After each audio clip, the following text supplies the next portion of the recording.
morning I'm going to be talking about thoughts and the subtle world.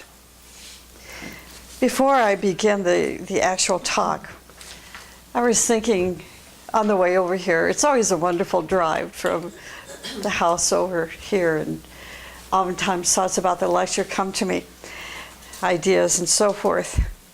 And I thought this might be something some of you already know about, some of you may not, particularly if you are joining us on the YouTube video for the first time.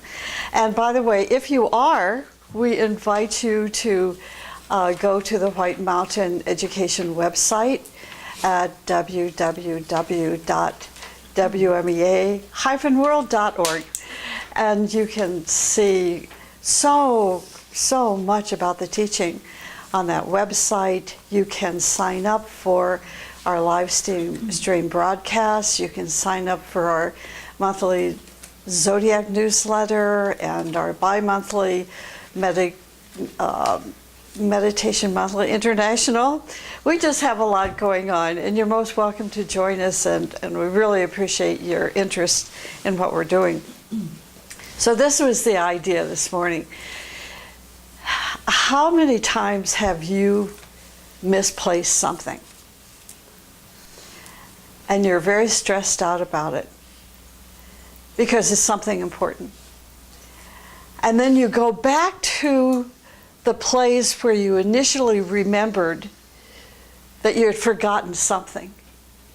And when you go back to that place, the idea comes to you, look over there, and you find it. Or someone tells you in the morning, please, will you do this for me and have it done by the time I get home from work today? Or be sure to pick up our son at 4 o'clock this afternoon. It's really important. Or you're in the grocery store because you forgot something, and then you forget it again. You don't remember why you went to the grocery store. Do these things happen? Of course they do. Well, this is the idea. It's very cool, and I've tried it, and it works 90% of the time. Go back to that place where your friend or your spouse said, pick up our son at 4 o'clock, or pick up the dry cleaning, or I need you to get this from the grocery store. You go back to that spot, and all of a sudden this magical experience takes place, and you, oh yeah, 4 o'clock, I'm supposed to pick up my son. Wow, I better get moving. Or, oh yeah, it was bread from the grocery store. Something that's a boring item to purchase until tomorrow morning when you want your toast for breakfast. Well, this is, it's very real, but this is the idea. As I'm going to talk about the power of thought in the subtle world this morning, the teaching tells us how important thoughts are and how we broadcast our thoughts out into space. Well, that seems kind of abstract, but the reality of it is, if we can realize that the thoughts that we create are floating around in our home, are those thoughts going to stay there forever and ever, or will they migrate out into space? Probably both. So the teachings tell us how important it is to guard our thoughts, as well as to create positive thoughts. I can remember back when I was a child, and my brother gave me a book by Norman Vincent Peale. Remember him? The Power of Positive Thinking. Okay, and I put the book down. You know, I was like, 7 or 8 years old. I wasn't that interested. I mean, 7 or 8 years old. Everything is positive. Everything is wonderful. Yeah, so the idea of the power of thought has been around for a long time. Now the teaching is taking us into the mystery side of why it's so important to observe and pay attention and ultimately control our thoughts. So that's what I'm going to share this morning. Thoughts and the subtle world. So let me define what subtle world means, in case you're not aware of it.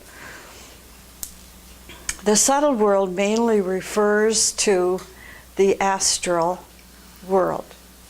Subtle world equals astral world most of the time. The astral world is a sphere of a special kind of substance.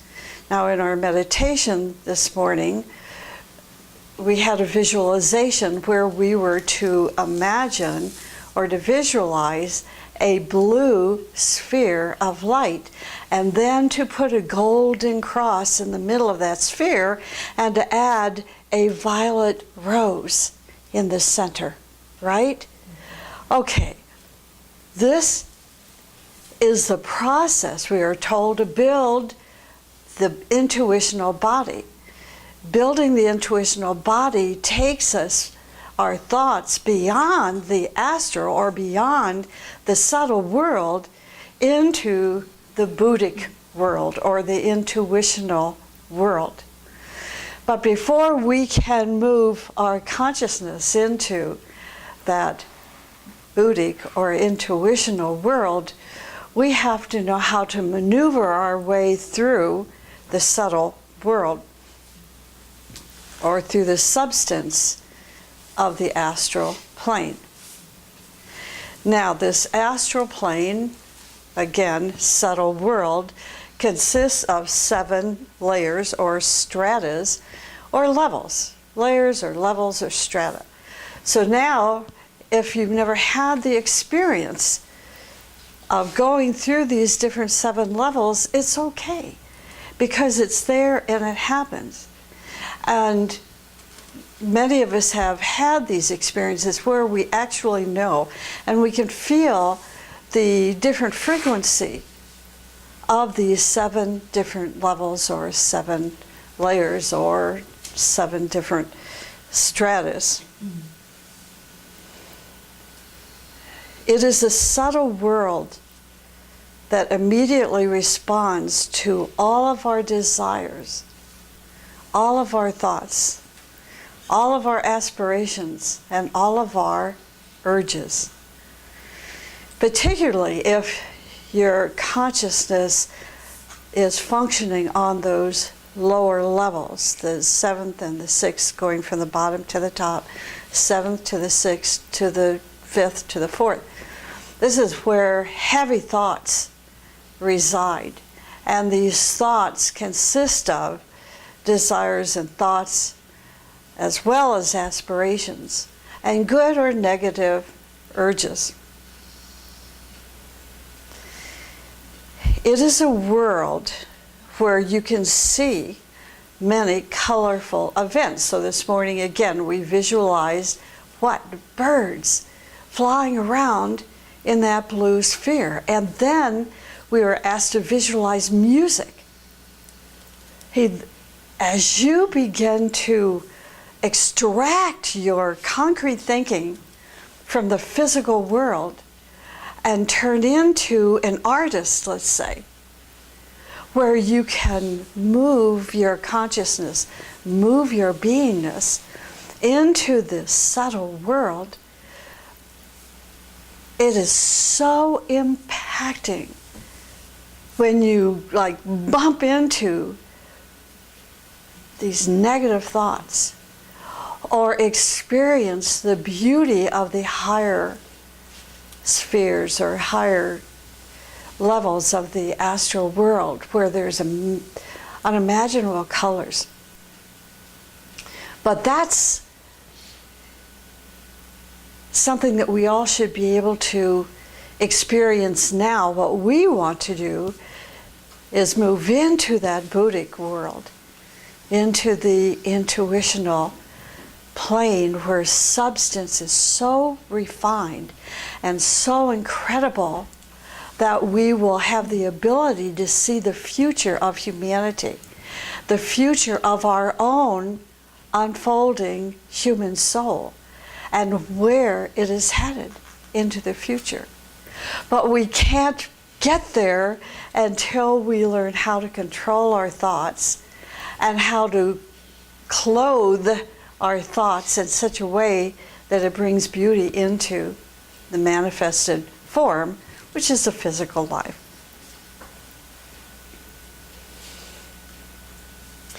The irony of this subtle world is that whatever we see, and this is really important to think about, whatever we see or experience is usually of our own creation in this subtle world,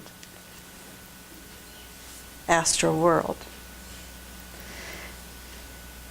Whatever we see or experience is usually of our own creation, our own expression, which ultimately then becomes the device of astral entities who enact a drama, or what I call a very deceptive play, to englamour and trap us even more.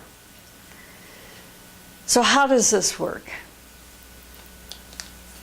Astral entities are not necessarily entities that have passed on. What do you mean by that? Okay.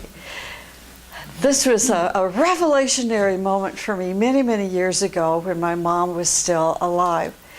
And we had an amazing relationship, very intense, very dramatic relationship.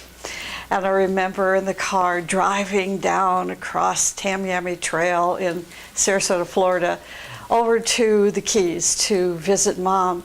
And I had this drama going on in my thinking process.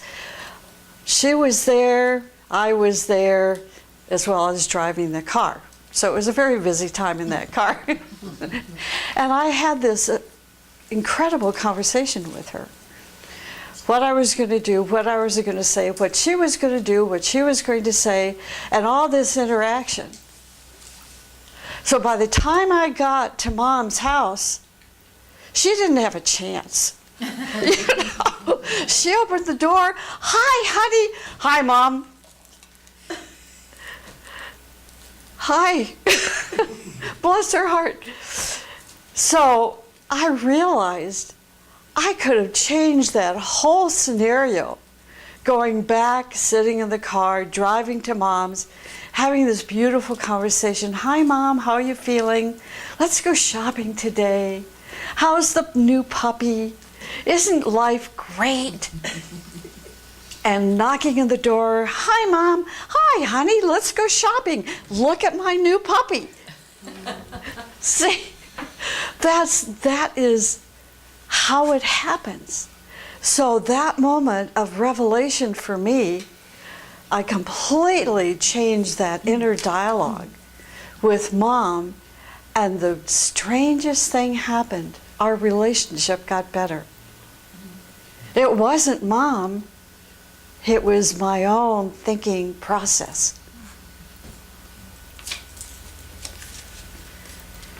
When we send beautiful thoughts into space, we are helping the entities in this subtle world nourish themselves. So whether it is Mom that's over there living on the Keys with her new puppy, or entities that are functioning on the astral plane, our thoughts nourish them. If we are sending poison, in effect, we are poisoning our ancestors. Or we may be extending a poisonous exhaust pipe to a family member who has recently passed away. This is why we're admonished, perhaps, never to speak ill of the dead. Okay, so let's define thoughts. What are thoughts? We could define thoughts as actions on the mental plane, actions on the mental plane. We are told, this is from the teaching, thought travels faster than electrical currents, and that its effect is almost instantaneous. Thought is not limited by time or space or obstacles. It penetrates and runs through objects and the planet. Just like when we were told to pick up our son at 4 o'clock and we forgot, and we went back to where that conversation took place, and all of a sudden, my son, 4 o'clock, let me get out of here and go pick up my son. As above, so below. Thoughts penetrate and can run through objects and the planet. What is interesting, really interesting to realize, and this is the science of thought, which goes way beyond what Vincent Norman Peale was introducing his readers to, is that pure thought cannot be transmitted. It has to be clothed with something. It has to be clothed. Pure thought has to be clothed with something. It is through visualization that we can bring a thought into form, and we can manifest the thought into some form of beauty or ugliness.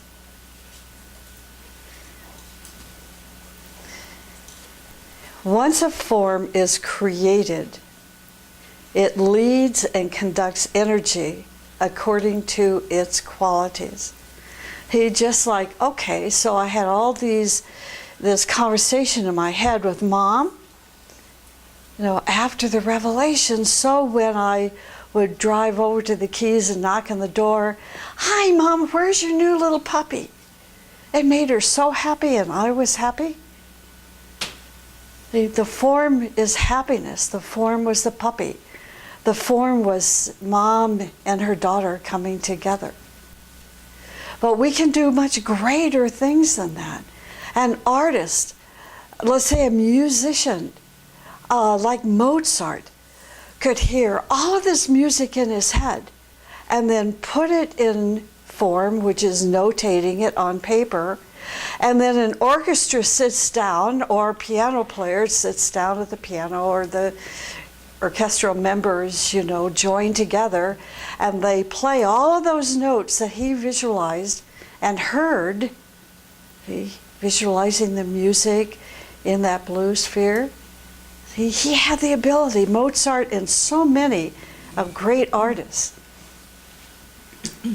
had the ability to visualize, clothe their thought in a form, and put it into a manifestation. So here we are today, many of us, listening to Mozart's music still,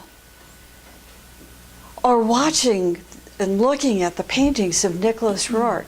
You sit in front of one of his paintings and you concentrate on the different colors, and pretty soon you begin to see ideas in his artwork in the form of a mountain, but it's no longer a mountain.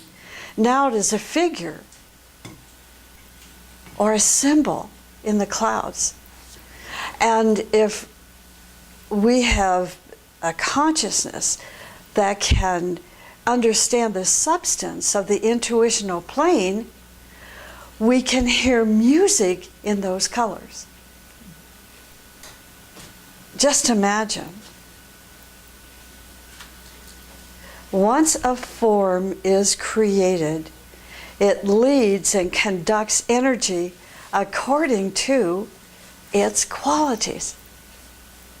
But when you are looking at a crazy picture that was manifested by a great artist, just because you've been told that artist is great does not mean that crazy picture is conducting energy that is healing or joyful. If it's chaos, it's chaos. Chaos is chaos is chaos, right? Here's a verse I'd like to share with you. This is from the book Aum in the Agni Yoga series. Ugly thought cannot generate a beautiful action. When I speak about beauty, I have in mind, first of all, beauty of thought. Thought has form, which means that beauty of thought must be understood in all respects. For the sake of the cosmos, man must not think hideously. You know, the verse goes on to say, you know that in the subtle world, accumulations of ugliness take place. The battle in the subtle world manifests both achievement and loathsome action. Frightful are the conditions in the subtle world when space is being poisoned with black projectiles. If earthly explosions shake the firmament, then how much more destructive are the actions of subtle energies? People think little about this relationship of the earthly to the subtle world.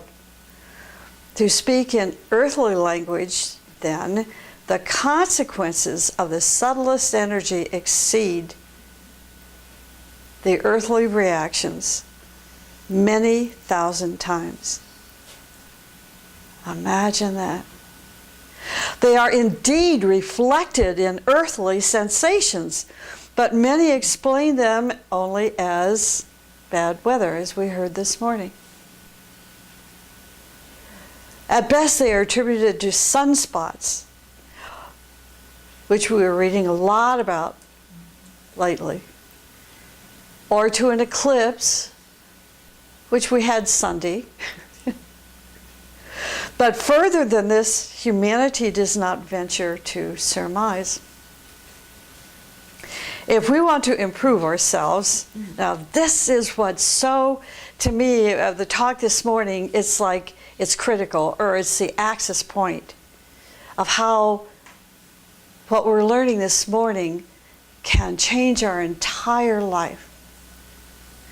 If we want to improve ourselves, we must watch our thoughts daily. If we have ugly thoughts, we cannot create beautiful actions because it is thought that controls our actions. So let us say you're going through a contentious experience where someone bombards you with negativity, challenging you, hate you. Let's say that person really even hates you and is threatening you and sending you emails and texting you and telephoning you and bombarding you with all this negativity. What are you going to do? Most people then further energize all that negativity. That negativity builds fear. The fear takes our psychic energy away, and pretty soon our smile becomes one of those downward images. We look at that downward image and, I'm having such a bad day. But it's a worse day than what it could have been if you had stopped dwelling on all that poison that was being directed to you. So you can become a transformer. Why let the person who hates you put that poison into you and let that hatred hurt you? See? So if we want to improve ourselves, we must watch our thoughts daily, because it is thought that controls our actions. Now here's something I recently read that Nicholas Rourke wrote, Nicholas Rourke being the husband of Helena Rourke, who founded the Agni Yoga Society and brought Agni Yoga teachings to us. Nicholas Rourke talked about gossip, not to listen with anger to the one who comes with it, but on the contrary, to make it all into an absurdity, a laughing matter. Turn it into a caricature. Say this was nothing but that could happen, pronouncing a clear absurdity, and then the air will go out of the gossiper or the person that's bringing anger into your life, and he will leave without achieving anything. Also, it is good to write down everything he says, and that usually scares the person if he's yelling and screaming and arguing and so forth. And wait just a minute, let me take out my iPad here, and okay, go ahead. And we start making notations. Wow, we have a wonderful turnout this morning.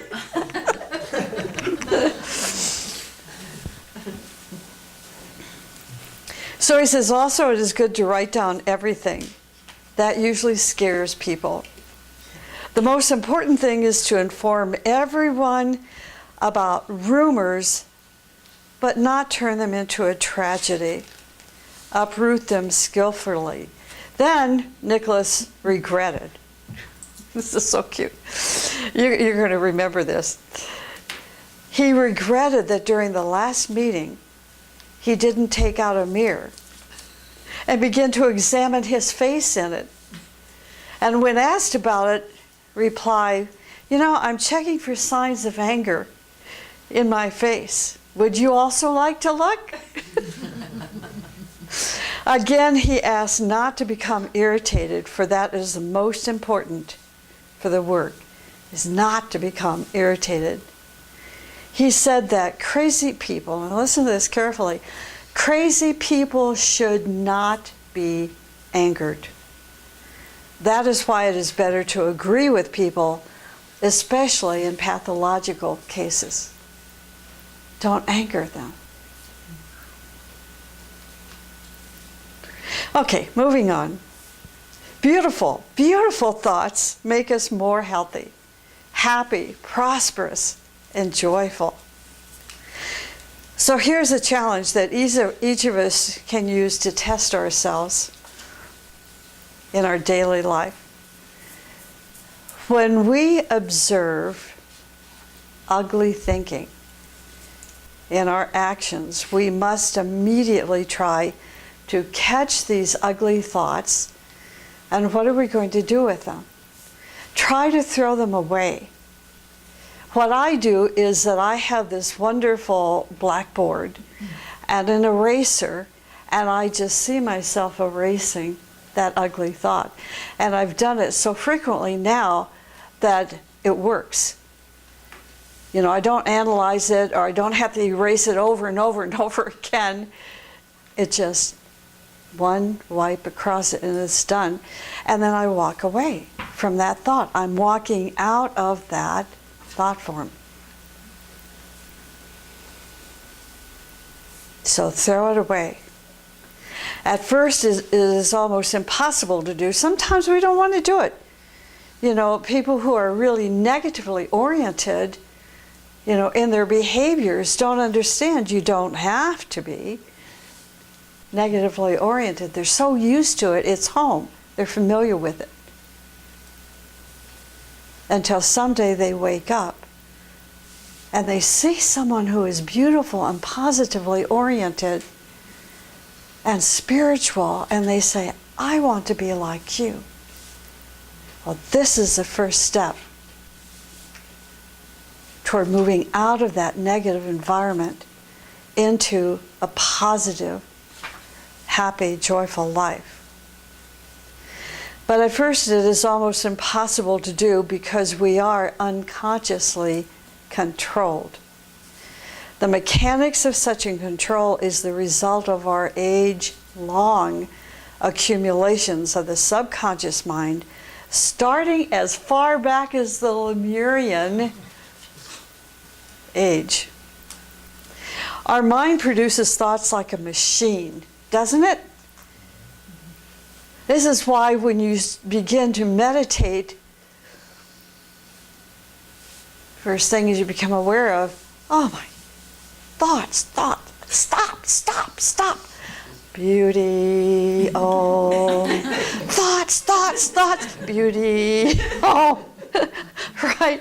So it takes a while, don't give up. Beauty, thoughts, beauty. See, eventually, we begin to take control with beautiful thoughts. So, these machine-like thoughts are our anger and our revenge and our hatred and so forth. The lower mental plane, which we could call the information field, includes not only all the traffic on the internet, get it? Internet, okay. But all of one's thoughts and opinions. This is the traffic in this informational field we call the lower mental body. This information also contains conclusions and data and facts and random daydreaming and so forth that have been formulated either consciously or unconsciously through our mind, our brain, over centuries of time. This mental data field, we can call it, also includes all data flowing from the dense physical and etheric planes. It's very busy out there. Also the emotional fields, and fields which any of the 5 physical senses automatically register and react to. To deconstruct these old thought forms, this old language, what are we going to do? We're going to impose a new rhythm. This is why our meditation this morning. To visualize the beautiful music. It's creating a new rhythm on these fields or spheres. And this is done by creating beautiful thoughts and challenging ourselves. When we see an ugly thought, we're going to immediately try to catch it, right, and throw it away. Catching these old and ugly thoughts, what I call the old language of the subconscious mind, we must impose a new rhythm on our equipment. We must try successfully then to tune out the old language of the subconscious mind. First, we tune out the impacts from physical discomfort, ticking clocks, street noises. Then we work on this subtle or astral field where we can strive to tune out any emotional reaction, like irritation and desires and fears and hatred and anger and any kind of daydreaming or negative imagination. I will guarantee you that you will be tested and tested and tested and tested. If we can imagine the Lemurian age, about 18 million years ago, and all this accumulation, don't sit down and think that, okay, I can do this today and tomorrow my life is perfect. And just when we begin to think 5 years later life is perfect, then the spiritual tests come in to see just how perfectly in control are you with those thoughts going on in the subtle world and changing them. So what happens is that our sensitivity increases and often leads to the chaotic lower mental process called free association. This condition is very noticeable, for example, when people have tuned out most of the impacts coming from the dense physical and emotional plane, and they attempt to fall asleep. They fall asleep. They're tuning everything out. Then they are unable to sleep. So what I'm saying is, we have to work on this diligently, vigilantly, every single day. See, some people say, you know, I don't have a problem, I just zone out. Okay, so then their consciousness moves into that lower mental plane. That's what free association is. Okay, I see a blue bird. Oh, Twitter. Free association. Twitter. If you've ever, you know, had Twitter and you have that little blue bird on your computer screen or iPad, it's a blue bird. Now you see blue bird, you think Twitter. Okay, that's free association.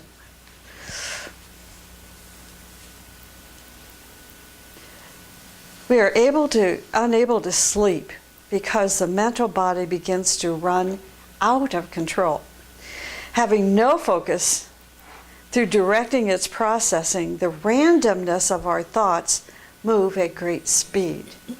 From one thought form to another, simply through a kind of arbitrary association. Bluebird, Twitter, Facebook. Or, for example, a person may be driving off to sleep thinking of a friend's big car. I'm driving in my car. Oh, I wish I had a car like Mom and Dad. My little Volkswagen is right. That's free association. Or you think about the Golden Gate Park. Stonehenge. You're driving along. Oh, wow, I remember when I was in London and I drove out there. It took a long time to get to Stonehenge. Meanwhile, things are going on and around and about you, but you're not there. You're free associating, right? So to impose a new rhythm, we are going to first understand that our mind produces these thoughts like a machine. It takes in thought forms here and there from the past, from our anger, our revenge, our hatred. See, and some people make it real. These are people who have pathologies. So this is why we don't want to anger someone who has a pathology.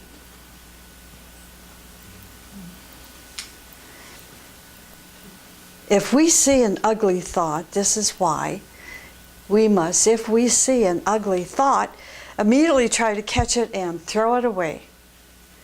In other words, do not allow it to enter into our mental sphere. Okay, so I'm going to end the talk here. I have a lot more to share, but I think we've learned a lot. Okay. Okay, so you have a question? I think we have time for one question. Do we? I'm checking the iPad to see if anybody here has a question. Or here? So if somebody who has a pathology starts creating these negative thoughts that are not real, but they think they're real, how do we deal with that? How can we bring sanity or reality? Okay, what Val is talking about is if we are exposed to a person who has a pathology, let's say a sociopath or a psychopath, can we change their consciousness? No. No. The answer is no. Why? The do-gooder, the idealist, says, just love them, love them. What we can do is love them in our thoughts. But don't kid yourself. They are pumping poison, into your own field, your life field. So, by creating a loving thought form, which is a thought form of understanding, then that poison, when it comes to us, will be repelled in time. The opposite is to regenerate their hostility, their fantasy, because they are on a different planet. You know, they're on the 232nd planet that's still not yet known. Yeah, so leave psychopaths and sociopaths and people like that, you know, to the therapists. That's their karma to bear.